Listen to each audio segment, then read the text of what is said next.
Entrevista Venevisión, líder en opinión, por tu canal independiente, Venevisión. Amigos, ya está con nosotros en los estudios de Venevisión Eduardo Fernández, presidente del IFEDEC. Le damos las buenas tardes y bienvenido, doctor. Muchísimas gracias, muy agradecido por la invitación. Doctor, empecemos por el panorama político. Se han anunciado una serie de inhabilitaciones, sobre todo para dirigentes de oposición. Se habla de Pablo Pérez, María Corina Machado y Enzo Escarano en el caso de Carabobo. ¿Cómo impacta esto en el panorama electoral? Y además, cuando la Contraloría justifica la medida al argumentar que hay fallas en la declaración jurada, hay irregularidades, y hay opiniones también internacionales como el secretario de la OEA, Luis Almagro, quien dice que solo el pueblo es el capacitado para inhabilitar a candidatos. ¿Cómo lo ve? Pues estoy muy de acuerdo con lo que dice el señor Almagro. Somos los ciudadanos los que tenemos que resolver si una persona debe ser diputado o no. Eso de que un órgano administrativo, ni siquiera un órgano de carácter electoral, que es como es la Contraloría General de la República, resuelva que un ciudadano no puede ser candidato, déjenme a mí, que soy ciudadano, dejen a los ciudadanos que nosotros con nuestro voto resolvamos esa situación. Creo que eso además proyecta una imagen muy negativa de la democracia venezolana, tanto hacia adentro como hacia afuera. Yo no conozco ningún país democrático del mundo donde los candidatos sean inhabilitados por una decisión administrativa de un órgano administrativo. Ahora, todo esto contribuye a tipificar una situación política muy crítica que existe en Venezuela. Y pensando un poco en la conversación que íbamos a tener, yo decía, a mí me parece que es el momento de invitar a los venezolanos cualquiera que sea su nivel de responsabilidad, que Venezuela necesita un gobierno de amplitud nacional para poder tomar las decisiones que tienen que ver con la muy grave situación económica que estamos viviendo. El país está en una situación económica sumamente crítica que se ve en los mercados, en el desabastecimiento, en el alto costo de la vida. Todas las cosas se encarecen de un día para otro y se van tomando unas medidas que no ayudan a resolver el problema de fondo. Y yo voy a permitirme en esta conversación con usted, mi amigo Saúl, decir esto. El problema económico venezolano se puede resolver con una fórmula muy sencilla que consiste en lo siguiente: hay que producir más y hay que producir mejor. ¿Por qué tenemos el problema que tenemos? Porque todo lo importábamos. Como teníamos el petróleo por encima de $100 por barril, había mucho dinero. Con ese dinero comprábamos la carne en Brasil o las caraotas en Nicaragua o el arroz en Ecuador. Bueno, ha llegado el momento en que no tenemos suficientes dólares para importar esas cosas. Pero ¿por qué no las producimos aquí? Porque no hay inversiones. ¿Y por qué no hay inversiones? Porque no hay confianza. Para que haya inversiones, tanto nacionales como internacionales, tiene que haber confianza. Y para que haya confianza hay que desmontar los controles artificiales de la economía. Eso no lo puede hacer, creo yo, y lo digo con todo respeto, este gobierno. Yo lo siento demasiado débil. El gobierno tiene conciencia de que en las encuestas de opinión pública está muy bajo. Fíjate que se gastaron un dinero en hacer propaganda para explicarle a la opinión pública por qué había que subir el precio de la gasolina. Y después de haber hecho la campaña para explicar por qué había que subir el precio de la gasolina, no se atrevieron a tocar el tema porque se sienten débiles. Yo creo que por patriotismo debería la propia gente del gobierno, y debería haber una respuesta patriótica también de los otros sectores de opinión pública en el país, para conformar un gobierno de unidad nacional, un gobierno de amplitud nacional, que permita tomar las decisiones que hay que tomar, porque vamos de mal en peor. Cada día la situación es más precaria y puede haber una situación impredecible. Ahora, doctor, recuerdo que en entrevistas anteriores usted decía que si no se establecía el diálogo, un diálogo imperativo, era poco probable salir de esta situación. Estamos hablando de bastante ya tiempo de sus declaraciones y uno no entiende que no pasa nada. Es dramático. ¿Por dónde se empieza? Es dramático. Claro, la responsabilidad fundamental la tiene, por cierto, el gobierno. El gobierno es el que tiene que tomar la iniciativa Y fíjate que hay sectores de la opinión nacional que le han dado una gran oportunidad al gobierno, como por ejemplo la Asamblea de Empresarios que se reunió recientemente en Barquisimeto. En la directiva de la Asamblea invitaron al presidente de la República a asistir. Yo creo que el gobierno perdió una gran oportunidad de conversar con ellos, porque el objetivo, repito, es producir más y producir mejor.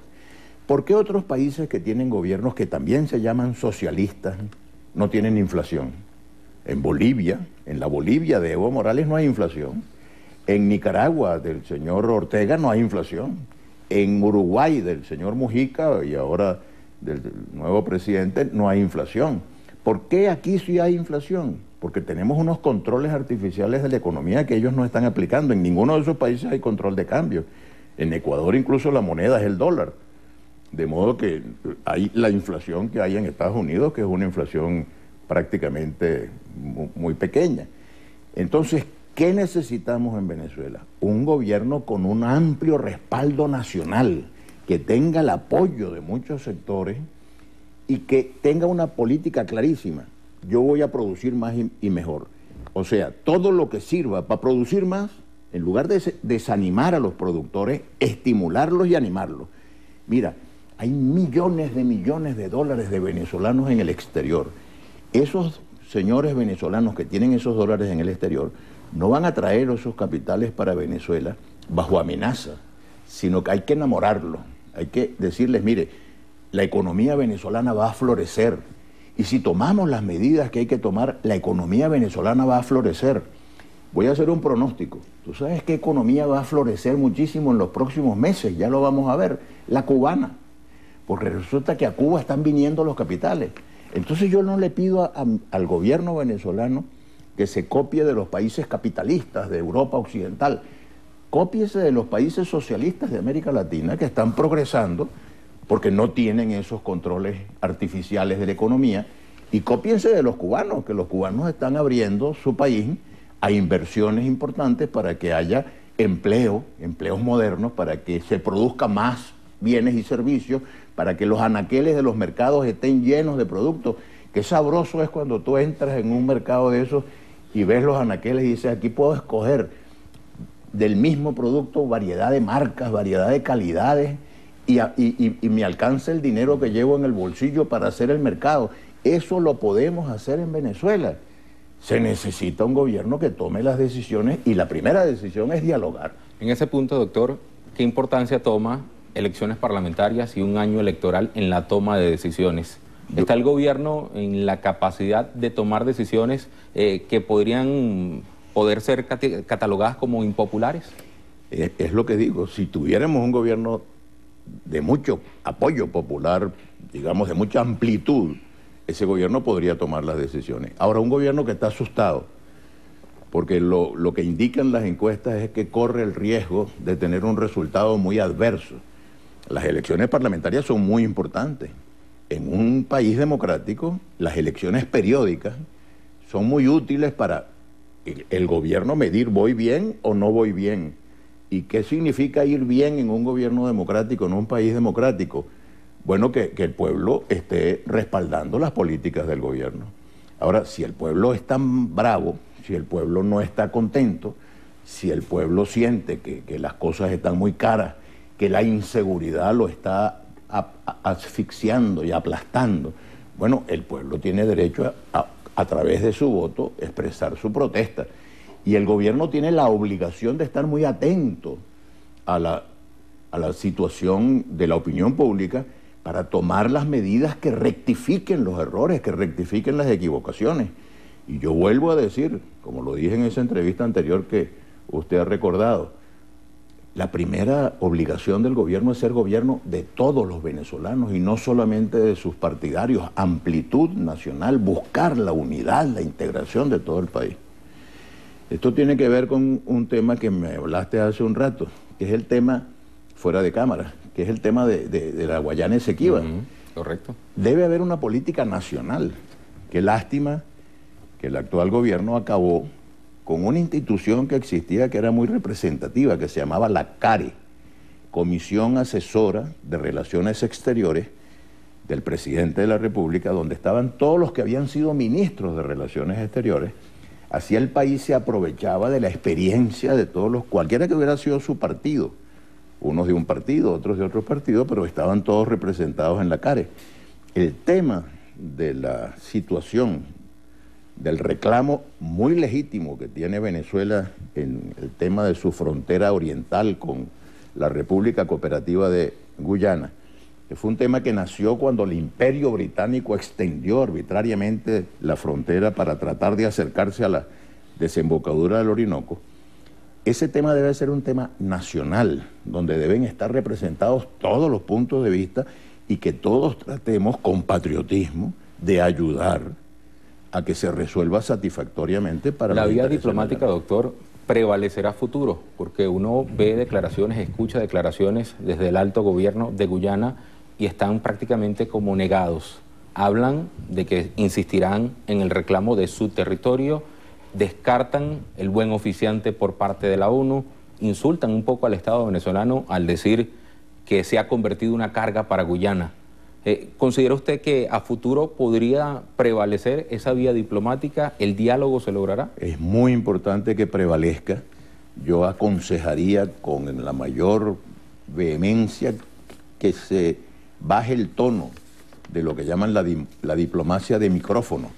Las agresiones verbales no ayudan para nada, deterioran muchísimo el ambiente. Lo que tiene el gobierno venezolano es que invocar el Acuerdo de Ginebra, que es de 1966, y ese acuerdo se logró entre Venezuela y el Imperio Británico, la Gran Bretaña, pero con presencia y participación de lo que después vino a ser la República Cooperativa de Guyana. Y por cierto, que quienes estaban representados ahí en ese momento eran los que ahora son el gobierno de ese país. De modo que con ellos debería decir, bueno, ¿qué hacemos con el Acuerdo de Ginebra? El Acuerdo de Ginebra dice que busquemos una solución práctica, vamos a buscar la solución práctica. Ahora, para eso, por supuesto que el lenguaje ofensivo y agresivo es absolutamente desaconsejable. Lo que hay es que decir, esto dice el Acuerdo de Ginebra y esto pedimos nosotros que se respete, ir a pedir también la participación del Secretario General de las Naciones Unidas para que designe un buen oficiante en virtud de que el último buen oficiante que hubo falleció, y que de una manera muy civilizada discutamos. A nosotros no nos interesa para nada un conflicto con la República Cooperativa de Guyana, al contrario, debemos tener muy buenas relaciones, pero preservando los derechos de Venezuela y preservando lo que dice el Acuerdo de Ginebra, que fue el que firmamos con ellos. Doctor, ya estamos finalizando. Nos gustaría su opinión, sobre todo en el tema electoral, sobre lo que vive la oposición. Se debaten entre una tarjeta única para las elecciones parlamentarias. Y también le quería consultar sobre sus palabras a finales del año pasado. Renunciaba a COPEI, se declaraba independiente y decía que era necesario una alternativa más allá de una tercera vía. ¿Esa alternativa existe hoy en día por parte de la oposición? Yo creo que es muy importante tener conciencia de que hay dos grandes fuerzas políticas en Venezuela. Una que respalda al gobierno y otra que lo adversa. ¿Qué tan homogénea y tan coherente es la fuerza que respalda al gobierno? No lo sé, dejo la pregunta en el aire. ¿Qué tan coherente, disciplinada, homogénea es la fuerza que adversa al gobierno y que representa la alternativa frente al gobierno? Es un tema, una asignatura pendiente que también tenemos que mejorar mucho. Por eso la tarjeta única me parece que sería muy indicado, porque es una tarjeta para una fuerza política que en las circunstancias actuales debería estar mucho más unida. Una fuerza coherente y unida es mucho más eficaz que un archipiélago de pequeñas fuerzas que no tienen suficiente coherencia y entidad. Ahora, quiero aclarar, yo sigo siendo militante del pensamiento demócrata cristiano, del pensamiento humanista cristiano. Por una declaración que me pareció poco afortunada del presidente actual del partido, tomé la decisión de ponerme a un lado, pero estoy a la orden de todos mis compatriotas venezolanos para servir a la causa de la democracia, de la libertad, del progreso económico, de la justicia social, que fue lo que me movió a mí a la lucha política, y de hacer de Venezuela un país más agradable. Doctor, agradecemos la visita el día de hoy. Gracias, don Saúl. Amigos, mis saludos a Eduardo Rodríguez. Con gusto. Amigos, era Eduardo Fernández, presidente del IFEDEC.